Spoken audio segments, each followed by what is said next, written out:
Peguam negara mengarahkan supaya rayuan terakhir pihak pendakwaan dalam kes membabitkan ahli Parlimen Muar, Syed Saddiq Sheikh Abdul Rahman, diteruskan hingga ke Mahkamah Persekutuan.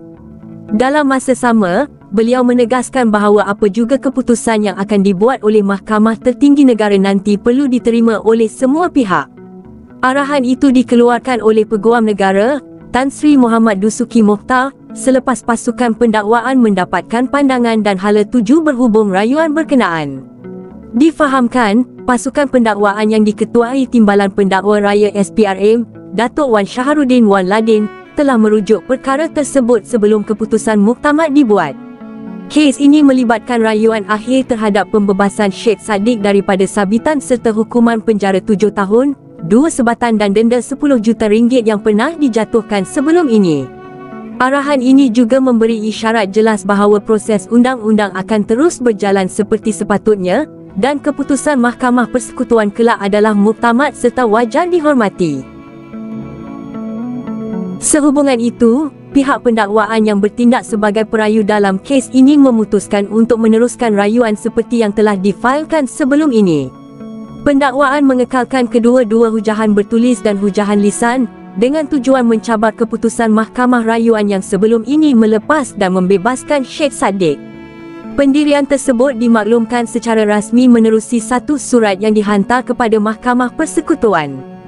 Surat itu ditandatangani oleh Datuk Wan Shaharuddin Wan Ladin yang juga merupakan pengarah kanan bahagian perundangan dan pendakwaan Suruhanjaya Pencegahan Rasuah Malaysia. Difahamkan, surat pemakluman berkenaan telah difailkan sekitar jam 9.10 pagi dan dialamatkan kepada Timbalan Pendaftar Mahkamah Persekutuan. Langkah ini sekaligus mengesahkan bahawa pihak pendakwaan kekal dengan pendirian untuk meneruskan rayuan sehingga keputusan muktamad dibuat oleh Mahkamah Tertinggi Negara. Pada Jumaat lalu, selepas selesai mendengar hujahan daripada pihak pendakwaan dan juga barisan peguam Syed Saddiq, Mahkamah Persekutuan mengambil satu langkah yang agak luar biasa. Mahkamah bukan terus membuat keputusan, sebaliknya memberikan tempoh bertenang selama seminggu kepada kedua-dua pihak. Dalam tempoh itu, pihak pendakwaan diminta menyatakan pendirian sama ada mahu meneruskan rayuan atau sebaliknya. Arahan tersebut disampaikan oleh Presiden Mahkamah Rayuan, Datuk Abu Bakar Jais, yang mengetuai panel 3 hakim dalam prosiding berkenaan. Beliau meminta pihak pendakwaan meneliti semula hujahan rayuan yang telah dikemukakan sebelum memaklumkan pendirian rasmi kepada mahkamah. Berdasarkan surat yang difailkan kemudian, pendakwaan merujuk kepada arahan yang diberikan di mahkamah pada 12 Disember lalu. Dalam surat itu, pendakwaan memaklumkan bahawa mereka telah mendapatkan pandangan serta arahan daripada Tan Sri Peguam Negara berhubung tindakan seterusnya. Menurut pendirian tersebut, Peguam Negara mengarahkan supaya rayuan diteruskan dan apa juga keputusan yang bakal dibuat oleh Mahkamah Persekutuan hendaklah diterima dengan terbuka.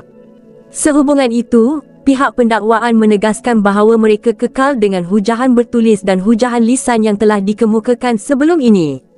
Surat berkenaan turut menyatakan penghargaan kepada pihak mahkamah atas pertimbangan dan kerjasama dalam mengendalikan perkara tersebut. Dalam prosiding sama sebelum ini, Datuk Abu Bakar Jais turut menjelaskan bahawa selepas panel menerima semua hujahan bertulis dan jika tiada sebarang perkara tambahan, panel hakim akan bermesyuarat untuk membuat keputusan. Panel itu turut dianggotai oleh Datuk Che Muhammad Ruzima Azali dan Datuk Colin Lawrence Siqueira. Sementara itu, pengarah kanan bahagian perundangan dan pendakwaan SPRM, Datuk Wan Shaharuddin Wan Ladin, mengesahkan pendirian tersebut ketika dihubungi pihak media. Beliau menyatakan bahawa pihak pendakwaan masih yakin dengan kekuatan kes yang dibawa. Menurutnya, kedua-dua pihak telah pun berhujah mengenai isu-isu penting dalam rayuan itu dan kini keputusan sepenuhnya diserahkan kepada kebijaksanaan panel Mahkamah Persekutuan. Untuk rekod, Syed Saddiq yang juga bekas Ketua Armada Bersatu telah dilepas dan dibebaskan oleh Mahkamah Rayuan pada 25 Jun lalu. Pembebasan itu melibatkan pertuduhan pecah amanah, salah guna harta dan pengubahan wang haram yang dikaitkan dengan dana sayap parti berkenaan. Susulan keputusan itu, pihak pendakwaan memfailkan petisyen rayuan pada 22 September lalu dengan mengemukakan sebanyak 28 alasan mengapa Syed Saddiq tidak sepatutnya dibebaskan. Antara alasan tersebut ialah dakwaan bahawa Mahkamah Rayuan telah terhilaf dari segi fakta dan undang-undang ketika menilai keterangan saksi pendakwaan. Pendakwaan juga berpendirian bahawa mahkamah sebelum ini tersilap apabila menyatakan pihak pendakwaan telah memberi tekanan kepada seorang saksi yang disifatkan sebagai tuduhan tidak berasas.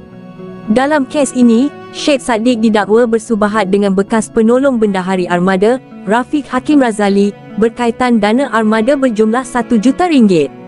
Beliau juga didakwa menyalahgunakan wang RM120,000 daripada akaun sebuah syarikat berkaitan parti untuk kegunaan sendiri.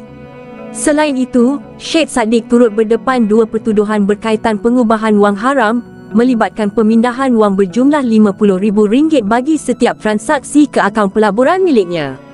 Kes ini kini berada di peringkat akhir dan keputusan Mahkamah Persekutuan kelak dijangka menjadi penentu serta rujukan penting pada masa akan datang.